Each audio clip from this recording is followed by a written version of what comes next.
esta electricidad es un fracaso. No, usted no dice eso. Lo más seguro es que usted decida averiguar qué sucede. Pueden ser varias las causas por las que la luz no se enciende. Tal vez el interruptor está roto, o a lo mejor el bombillo o algún fusible están quemados, y hasta pudiera ser que no haya pagado la cuenta de la luz. Usted no puede decir simplemente que la electricidad ha fallado, así que no debe sorprenderse cuando Dios contesta las oraciones.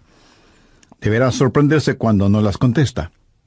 Y nunca diga que la oración es una pérdida de tiempo. Usted puede decir, algo no está bien. ¿Por qué Dios no ha contestado mi oración? Bien, quiero compartir con usted 6 claves para la oración contestada. Y espero que las grabe en su corazón. Son sencillas, nada realmente nuevo, pero algo que necesitamos recordar en una forma más continua y metódica. Para que sus oraciones sean contestadas, primero, debe orar en el nombre de Jesús. Veamos Juan 14, los versos 3 y 14. Jesús dijo, «Y todo lo que pidiereis al Padre en mi nombre lo haré, para que el Padre sea glorificado en el Hijo». Dios quiere glorificar a su Hijo, el Señor Jesucristo, y esa es la razón por la que debemos orar en su nombre. Y Jesús ratifica esa realidad al decir, si algo pidiereis en mi nombre, yo lo haré. Ahora vayamos al capítulo 16, versos 23 y 24, en donde Jesús hace énfasis en el mismo asunto. En aquel día no me preguntaréis nada. De cierto os digo, que todo cuanto pidiereis al Padre en mi nombre, os lo dará. Hasta ahora nada habéis pedido en mi nombre. Pedid y recibiréis, para que vuestro gozo sea cumplido. Muéstreme una persona cuyas oraciones le son contestadas, y de seguro que esa persona está llena de gozo. Jesús también dijo en Juan 14, 6, «Yo soy el camino y la verdad y la vida. Nadie viene al Padre sino por mí». Y esa es la verdad en cuanto a la oración. No hay forma de llegar a Dios el Padre sino únicamente por medio de su Hijo Jesucristo. Supongamos que usted se pierde buscando una dirección en un lugar que no conoce. Así que detiene a una persona en la calle para que le ayude, y esa persona le dice, «Vaya derecho 3 cuadras más, luego vire a la derecha, verá una casa blanca con una cerca de madera, entonces vire a la izquierda, y esta es una calle sin salida. Recorra 3 cuadras más, vire a la derecha», y usted le interrumpe y le dice, «Un momentito, por favor, no puedo recordar todo eso, déjeme anotarlo». Y la persona que le está dando las direcciones le dice, «¿Sabe qué? Yo estoy yendo en la misma dirección. Permítame guiarle. Usted únicamente sígame». Esa persona no solo le señala el camino, sino que, por así decirlo, se vuelve el camino. Jesús no indica el camino. Jesús es el camino hacia el Padre, y cuando usted ora en el nombre de Jesús, Él le lleva a la presencia del Padre. Anote Efesios 2:18. «Porque por medio de Él los unos y los otros tenemos entrada por un mismo Espíritu al Padre». ¿Qué significa orar en el nombre de Jesús? Significa orar con su autoridad. Cuando usted pone su firma en un cheque y se lo da a alguien, esa persona va al banco y lo efectiviza. El banco le entrega la cantidad de dinero estipulada en el cheque, porque ese cheque lleva su nombre, lleva su firma, y con su firma usted le autoriza al banco la entrega de ese dinero. Trate de ir a cualquier banco y hacer efectivo un cheque que no tiene ninguna firma, y le aseguro que estará metiéndose en profundos problemas. Cuando pedimos en el nombre de Jesús, no estamos simplemente rociando con algún polvito mágico oraciones al decir en el nombre de Jesús, abracadabra, que lo que he pedido se haga. No es así de ninguna manera. Orar en el nombre de Jesús significa, primero, obedecer su mandato. Segundo, hacer algo aprobado por Él. Tercero, saber que eso le dará honor y gloria a Él. Y cuarto, saber que el Padre será glorificado por lo que hacemos en el nombre de Jesús. Si usted ora sin usar el nombre de Jesús legítimamente, no tiene ninguna razón para esperar que su oración sea contestada. Ahora, obviamente, el orar en el nombre de Jesús significa que usted debe ser salvo, que debe ser su discípulo y que debe estar en comunión con Él para conocer su voluntad. No solo ora en el nombre de Jesús, sino que también ora en el Espíritu. Veamos Efesios 6:18. Orando en todo tiempo, con toda oración y súplica en el Espíritu, y velando en ello con toda perseverancia y súplica por todos los santos. Así como se debe orar en el nombre de Jesús, hay que orar en el Espíritu. Casi al final del Antiguo Testamento hay un versículo muy interesante. Busque Zacarías 12:10. Dios habla de lo que hará en los últimos días, cuando los judíos como nación vengan a Jesús. Y derramaré sobre la casa de David y sobre los moradores de Jerusalén espíritu de gracia y oración, y mirarán a mí, a quien traspasaron, y llorarán como se llora por hijo unigénito, afligiéndose por él como quien se aflige por el primogénito. Hay muchas cosas maravillosas en este versículo, pero lo que más me bendice es que Dios dice que hay un Espíritu, el Espíritu Santo, que es el Espíritu de gracia y de oración. ¿Tiene usted dificultades al orar? ¿Sabe por qué? Porque no está lleno del Espíritu. Porque cuando lo esté, la alabanza y la oración fluirán de su Espíritu. Usted estará constantemente alabando a Dios y constantemente suplicando en oración. Dios dice que un día Él va a derramar su espíritu de gracia y oración sobre los judíos, pero Él ya ha derramado su espíritu de gracia y oración sobre usted. Por lo tanto, usted debe orar en el Espíritu. En la pequeña epístola de Judas, el verso 20, dice: «Pero vosotros, amados, edificando sobre vuestra santísima fe, orando en el Espíritu Santo». ¿Había notado eso? ¿Cómo se desafía usted mismo? Orando en el Espíritu Santo. ¿Por qué es tan importante orar en el Espíritu? Bien, sabemos que cuando oramos en el nombre de Jesús, oramos con autoridad. Pero cuando oramos en el Espíritu, oramos con fortaleza para que Él nos ayude. Déjeme, le muestro algo en Romanos 8:26. Y de igual manera, el Espíritu nos ayuda en nuestra debilidad, pues que hemos de pedir como conviene no lo sabemos. Pero el Espíritu mismo intercede por nosotros con gemidos indecibles. Mi amigo, esto significa que cuando usted ora, no lo puede hacer sin el Espíritu, y Él no lo hará sin usted. Es el Espíritu el que ora. Y Él hace por usted lo que usted no puede hacer por usted mismo. El Santo Espíritu de Dios inspira, guía, pone energía y sostiene nuestras oraciones. Nuestro espíritu humano es débil, y aunque el Espíritu esté dispuesto, nuestra carne es débil. Por lo tanto, el Espíritu Santo nos ayuda en nuestra debilidad. No hay ninguno de nosotros que alguna vez no haya dicho: «Fallé en mi vida de oración. Ojalá pudiera orar más. ¿Por qué no puedo hacerlo?». Le diré por qué no oramos más. Francamente, porque somos débiles. Pero nuestra debilidad no debe convertirse en incapacidad, sino más bien en fortaleza, porque la Biblia dice que cuando somos débiles, somos fuertes. Si aprendemos a depender en el Espíritu Santo, quien nos ayuda en nuestras debilidades, inspirándonos, guiándonos y capacitándonos. Más aún, Él nos ayuda en nuestra ignorancia. Pues ¿qué hemos de pedir como conviene? No lo sabemos. ¿Alguna vez ha pensado en eso? Estuve una vez en una conferencia bíblica en Dallas. Al finalizar la conferencia, 2 jóvenes estudiantes se me acercaron y uno de ellos me preguntó: Pastor, ¿usted ora? Le respondí que sí. Entonces me dio una pequeña tarjeta diciéndome: aquí están nuestros nombres. Somos estudiantes en el seminario, por favor, ore por nosotros. Yo les agradecí y puse esa tarjetita en mi Biblia. He orado por esos estudiantes, pero no creo que lo haya hecho en forma regular.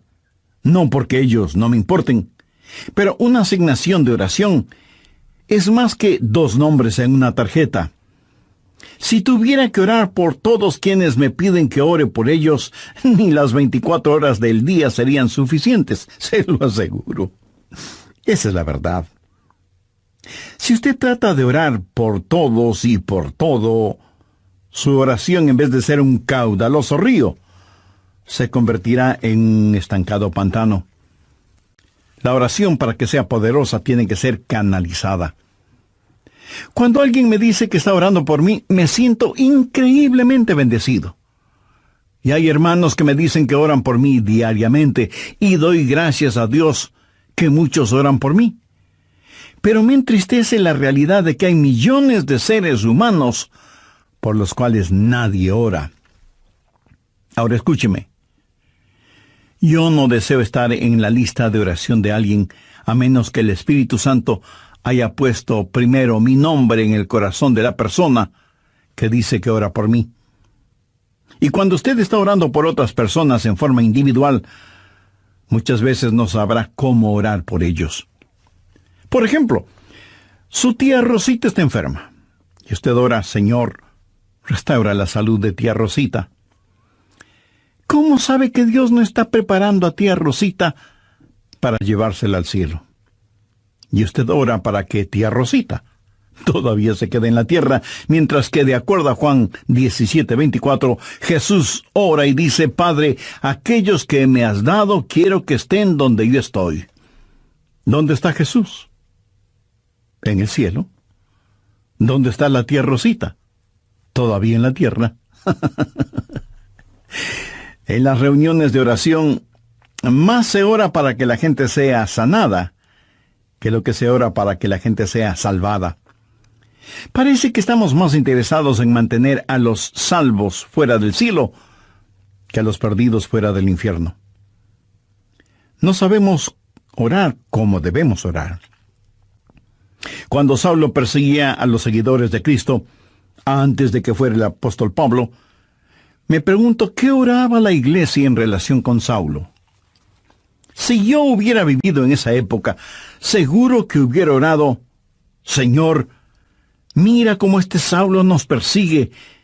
Elimínalo, evapóralo, Señor, haz algo con él.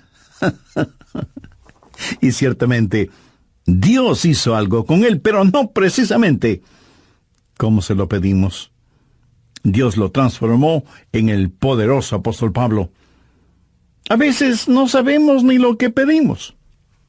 Por eso el Espíritu Santo, que intercede por nosotros, dice: Señor, esto es lo que Adrián está pidiendo, pero esto es lo que en realidad necesita. El Santo Espíritu de Dios nos ayuda en nuestras debilidades, cuando nosotros no sabemos cómo orar, por qué orar, o cuando no tenemos la fortaleza, ni la energía, ni el deseo de orar. E intercede con nosotros, como la Biblia lo dice en Romanos 6:26, pero el Espíritu mismo intercede por nosotros con gemidos indecibles. Ni usted ni yo, nadie puede orar como el Espíritu Santo puede hacerlo. Y la expresión gemidos indecibles era utilizada para describir los dolores de una mujer dando a luz. Eso, mi amigo, es orar en el Espíritu. Intercede por nosotros con gemidos indecibles, porque muchas veces nosotros no sabemos qué pedir. Algunos años atrás, yo viví la experiencia de un profundo dolor emocional y espiritual a tal grado que no podía ni siquiera articular una sencilla oración. Lo único que podía hacer era quejarme.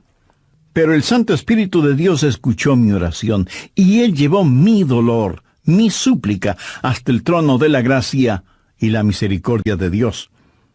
Entonces usted ora primero en el nombre de Jesús. Segundo, en el Espíritu Santo. Para orar en el nombre de Jesús, usted tiene que ser salvo. Y para orar en el Espíritu, usted tiene que ser lleno del Espíritu Santo de Dios. Tercero, usted debe orar en obediencia a Dios. Es una malvada necedad el esperar que Dios escuche sus oraciones cuando usted no está viviendo en obediencia a Él. Lo triste es que hay personas que tienen la idea de que Dios les bendecirá, aún en su desobediencia. Razone esto un instante. Si usted está viviendo una vida de desobediencia, y aún así Dios contesta sus oraciones, ¿qué es lo que Dios está haciendo? Está animando y recompensando su pecado. Pero escúcheme, Dios le ama demasiado como para hacer eso. Veamos el Salmo 66. Quiero mostrarle algo. Salmo 66, verso 18. Este es un versículo que debería estar subrayado en su Biblia. Si en mi corazón hubiese yo mirado la iniquidad, el Señor no me habría escuchado. Ahí lo tiene, en blanco y negro y bien impreso. Y usted no tiene que ser un científico aeroespacial para entender eso, ¿verdad? Muchos hablan de las grandes promesas en la oración. Bien, esta es una promesa. Si en mi corazón hubiese yo mirado la iniquidad, el Señor no me habría escuchado. Ahora, note que no dice, si hubiera pecado, Dios no me escucharía. Dios no le escuchará a usted. Dios no me escuchará a mí. Dios no escuchará a nadie que tenga iniquidad en su corazón. Iniquidad significa el hacer trato con el pecado, sentirse en paz haciendo el pecado. Y si yo tengo cualquier iniquidad en mi corazón, Dios no me escuchará. Ora usted a Dios. Si tiene algún pecado en su corazón, ¿cómo puede esperar que Dios le escuche? Para que Dios le escuche, usted tiene que arrepentirse de sus pecados y tener a Jesús como su Salvador y Señor. Si antes no ha hecho esta decisión, le invito a que lo haga ahora mismo. Ore y diga, querido Dios, sé que soy pecador y que mi pecado merece tu justo juicio, pero me acerco a ti en busca de gracia y de misericordia, y suplicarte en los méritos de tu Hijo, el Señor Jesucristo, me perdones. Señor Jesús, tú diste tu misma vida en la cruz para darme vida eterna, y prometiste salvarme si confiaba en ti. Desde este mismo momento confío absolutamente en ti. Ven a mi corazón, sé mi Salvador y mi Señor. Toma el control de mi vida y hazme la clase de persona que tú quieres que sea. Gracias por perdonarme, limpiarme, sanarme y salvarme. Y ayúdame a cumplir siempre los designios de tu voluntad. Lo pido en tu santo nombre. Amén. Amiga, amigo, mi amigo, hay una buena palabra griega para describir lo que usted está diciendo. Tontería. Escúcheme, Dios no se impresiona con sus oraciones, pero sí se impresiona con su necedad. Veamos lo que dice Isaías 1:13. No me traigáis más vana ofrenda. ¿Sabe usted lo que es una vana ofrenda? Es solo una oración vacía. No me traigáis más vana ofrenda. El incienso me es abominación. Aquí ellos estaban en el templo quemando incienso, ofreciendo incienso en el altar.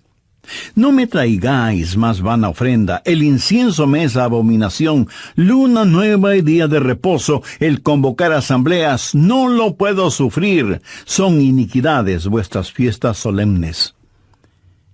¿Qué es lo que Dios está diciendo aquí? Que todo lo que ellos hacían como parte de su religión, Él lo detestaba.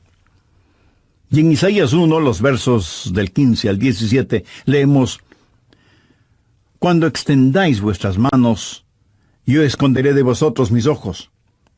Asimismo, cuando multipliquéis la oración, yo no oiré. Llenan están de sangre vuestras manos, lavaos y limpiaos, quitad la iniquidad de vuestras obras de delante de mis ojos, dejad de hacer lo malo, aprended a hacer el bien, buscad el juicio, restituid al agraviado, haced justicia al huérfano, amparad a la viuda. Veamos ahora Isaías 59:1. He aquí que no se ha cortado la mano de Jehová para salvar, ni se ha agravado su oído para oír. Dios no se ha vuelto manco ni sordo, pero vuestras iniquidades han hecho división entre vosotros y vuestro Dios, y vuestros pecados han hecho ocultar de vosotros su rostro para no oír. ¿Ha leído alguna vez algo del libro de Esdras? Vayamos al capítulo 9, verso 6. Esdras está orando y dice: Dios mío, confuso y avergonzado estoy para levantar, oh Dios mío, mi rostro a ti, porque nuestras iniquidades se han multiplicado sobre nuestra cabeza, y nuestros delitos han crecido hasta el cielo. Mi amigo, debemos orar en obediencia. Para resumir un poco todo esto, vamos a la primera epístola de Juan. No el Evangelio de Juan, sino la primera epístola de Juan, capítulo 3, verso 22. Y cualquier cosa que pidiéramos, la recibiremos de Él, porque guardamos sus mandamientos y hacemos las cosas que son agradables delante de Él. Los rebeldes jamás verán sus oraciones contestadas. Déjeme retroceder un poco las páginas de la historia. ¿Recuerda cuando Israel había conquistado Jericó? Y tuvieron que pelear contra un pequeño pueblito. No era ninguna gran ciudad. Un pueblito llamado Ai. Apenas 3 letras, H, A, I, Ai. Y sin embargo, los israelitas tuvieron que huir, como se dice vulgarmente, con el rabo entre las piernas, ignominiosamente derrotados. Y Josué tiene que ir y postrarse delante de Dios y preguntarle cómo pudo permitir que tal cosa sucediera. Mire lo que le contestó Dios en Josué 7, los versos 10 y 11. Y Jehová dijo a Josué: levántate, ¿por qué te postras así sobre tu rostro? Israel ha pecado. ¿Qué está diciendo? Josué, hijo mío, ¿por qué me estás orando? No puedes utilizar tus oraciones como una cortina de humo para ocultar el pecado que hay en medio del pueblo. Enfrenta y elimina ese pecado, y entonces oiré tus oraciones. Cuarto, usted debe orar en la voluntad de Dios. No solo conocer a Jesús, no solo ser lleno del Espíritu, no solo obedecer los mandamientos, pero aún habiendo hecho todo esto, todo lo que usted desea no es necesariamente la voluntad de Dios para usted. Anote 1 de Juan 5, versos 14-15. Y esta es la confianza que tenemos en Él, que si pedimos alguna cosa conforme a su voluntad, Él nos oye. Y si sabemos que Él nos oye en cualquier cosa que pidamos, sabemos que tenemos las peticiones que le hayamos hecho. Orar en la voluntad de Dios. Y usted no encuentra la voluntad de Dios simplemente por adivinación. Pastor, ¿cómo voy a conocer la voluntad de Dios? Bien, permítame hacerle una pregunta. ¿Quiere en realidad saberlo? Y usted me responde: bueno, no sé si quiera saberlo o no. Entonces le haré otra pregunta. ¿Quiere hacer la voluntad de Dios? Y usted me responde: sí, claro que sí. ¿La quiere hacer realmente?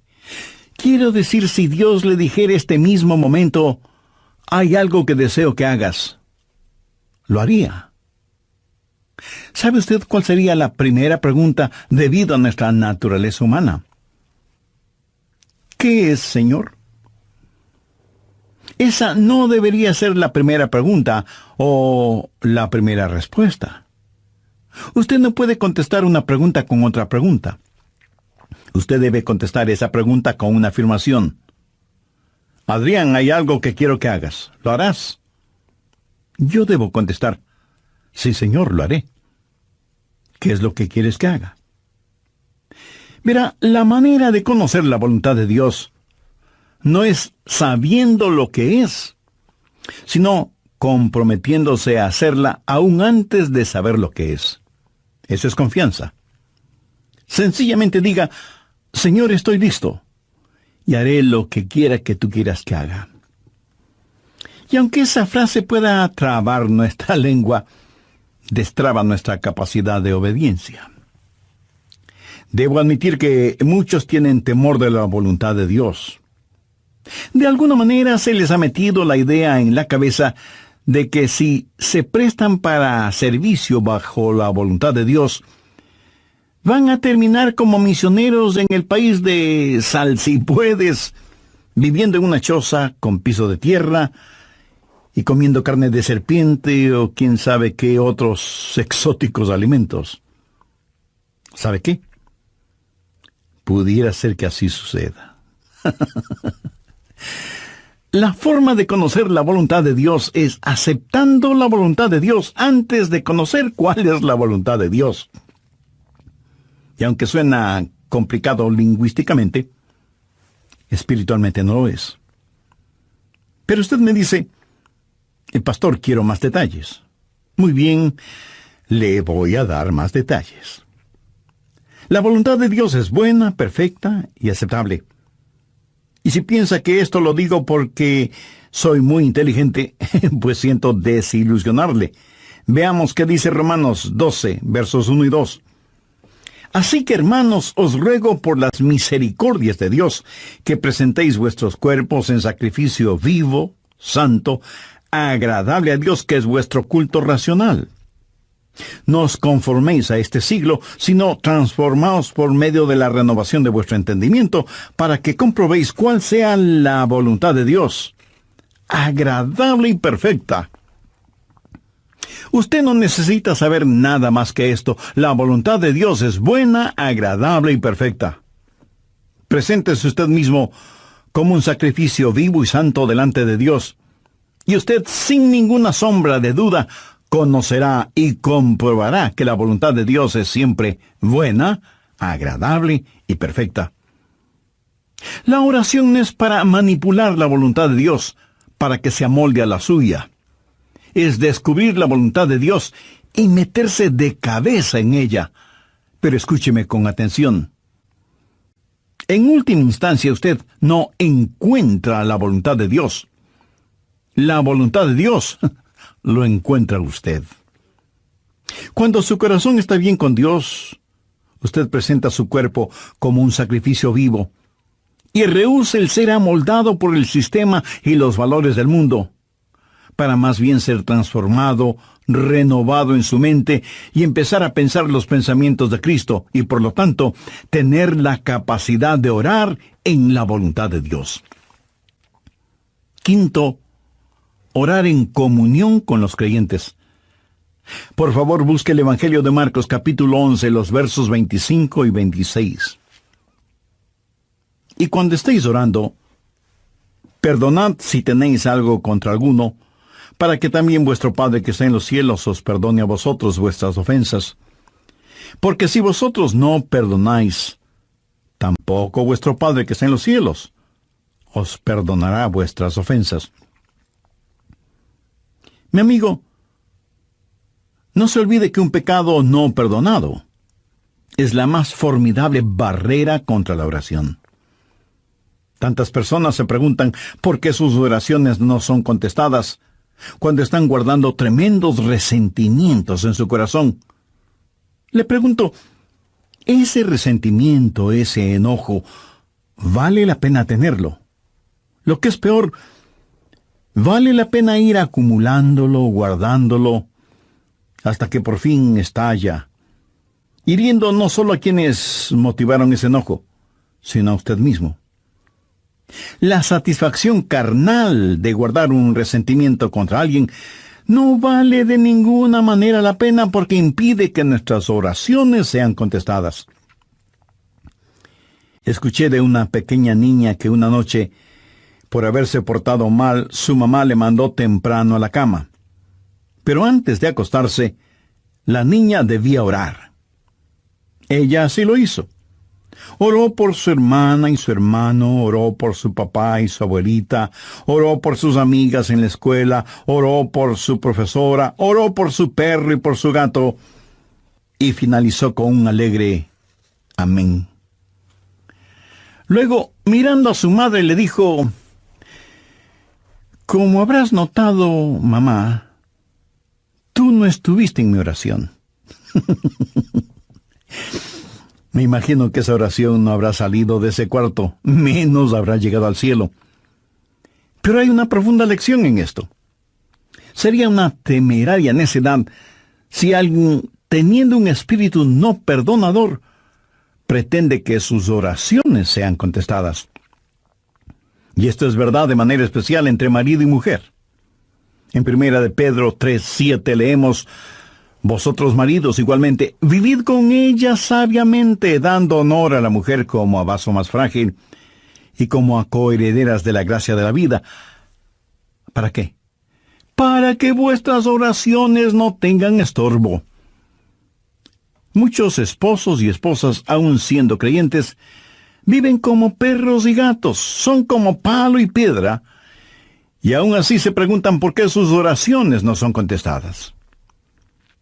Sexto, usted debe orar en fe.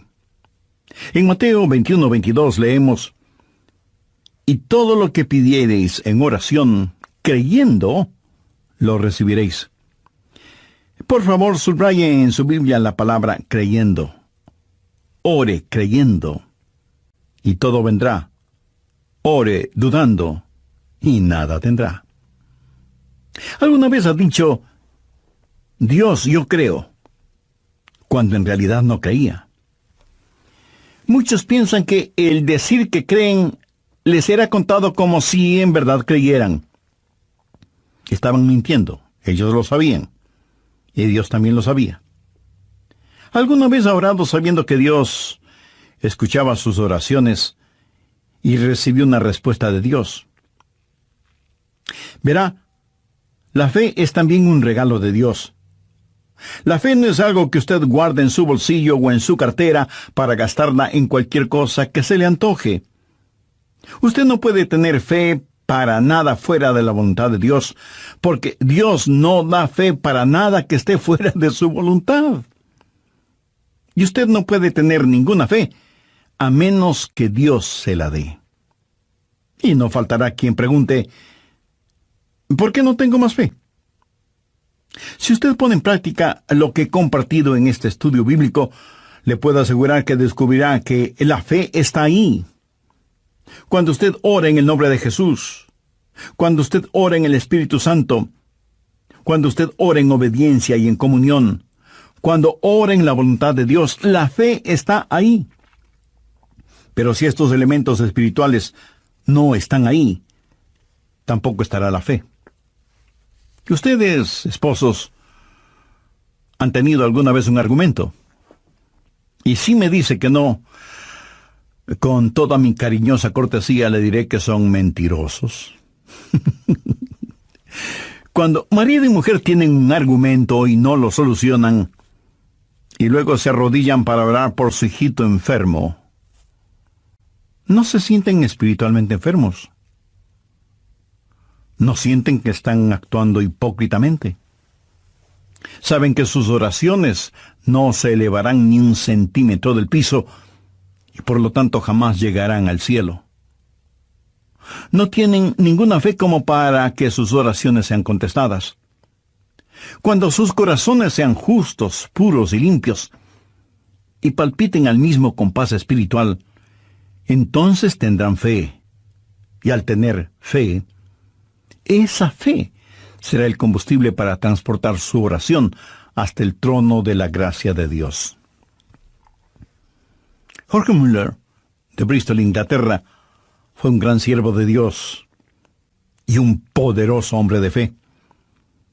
Él tenía un diario personal en el cual anotaba todas las instancias de oraciones contestadas y llegó a registrar 25,000 oraciones contestadas, algunas de ellas increíblemente milagrosas, imposibles de explicarlas, aparte de la intervención de Dios. Alguna vez alguien le preguntó a George Mueller, ¿cuál es el secreto para que las oraciones sean contestadas? ¿Sabe cuál fue su respuesta? Tenga fe en Dios. Tenga fe en Dios. Ahora, yo no creo que él dijo tenga fe en Dios, sino que dijo tenga fe en Dios. Mira, en realidad no es una gran fe la que necesitamos, sino que necesitamos tener fe en un gran Dios. Fe no es solo un sentimiento positivo, ni el que usted se vuelva frenético o fanático, sino tener la absoluta confianza de que Dios hará lo que usted le ha pedido, si ese pedido está encuadrado dentro de los parámetros de la voluntad de Dios. Los discípulos le dijeron a Jesús, Señor, enséñanos a orar. Y ese debe ser nuestro pedido también, para que Dios nos ayude a ser hombres y mujeres de oración. Hay algo en nosotros que se resiste a orar. Preferimos ocuparnos en cualquier otra cosa en vez de orar. Y eso se debe a nuestra naturaleza carnal y pecaminosa. Por eso necesitamos la ayuda de Dios para que amemos de tal manera a Jesús y seamos llenos de su Espíritu Santo para que la oración fluya de nosotros en forma constante y que oremos siempre en el nombre del Señor Jesucristo. ¿Ha notado con qué facilidad podemos pasar horas haciendo deportes o realizando nuestros pasatiempos favoritos o simplemente mirando programas en la televisión? Pero ¿qué trabajo nos cuesta invertir unos minutos en la oración? La oración eficaz, mi estimado amigo, debe ser un acto intencional de nuestra voluntad. No debemos acercarnos al trono de la gracia en forma casual, sino en forma totalmente intencional. Seguramente entre quienes me escuchan habrá quienes, a pesar de ser religiosos, este asunto de la oración es muy secundario en sus vidas. Ahora, si usted aún no es salvo, mayor razón para que ore a Dios. Lo puede hacer este mismo momento diciendo, con sus propias palabras, algo como la siguiente oración. Dios eterno, reconozco que soy una persona que no me he acercado a ti en oración, sino en raras ocasiones. Reconozco también que soy pecador, que estoy perdido y que necesito ser salvo para tener la seguridad de ir al cielo cuando me llames a tu presencia. Señor Jesús, creo que eres el Hijo de Dios y que entregaste tu vida y derramaste tu sangre en la cruz para, por medio de tu sacrificio, pagar la deuda de mis pecados, perdonarme, limpiarme y salvarme. No sé si mi fe es grande o pequeña, pero con la fe que tengo este momento te invito a que vengas a mi corazón y seas mi Salvador y mi Señor. Toma el control total de mi vida y ayúdame a ser la clase de persona que tú quieres que sea. Ayúdame a ser un testigo fiel de tu gracia y misericordia hasta el momento en que me llames a tu presencia. Lo pido en tu santo nombre. Amén.